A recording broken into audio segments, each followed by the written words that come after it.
Bangladesh double standards ఎట్లా ఉంటాయంటే వాళ్ళ క్రికెట్ జట్టు వాళ్ళ రాజకీయాలకు బలైపోయింది. T20 ఎందుకు ఆడరు భారతదేశంలో అంటే సెక్యూరిటీ ప్రాబ్లం అని చెప్పింది.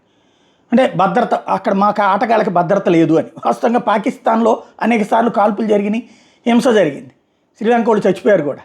కానీ అక్కడ భద్రత ఉంటుందట వీళ్ళకి. భారతదేశంలో ఒక్కసారి కూడా ఏ క్రికెటర్లకి ఏం కాలే, కానీ ఇక్కడ మాత్రం భద్రత ఉండదంట.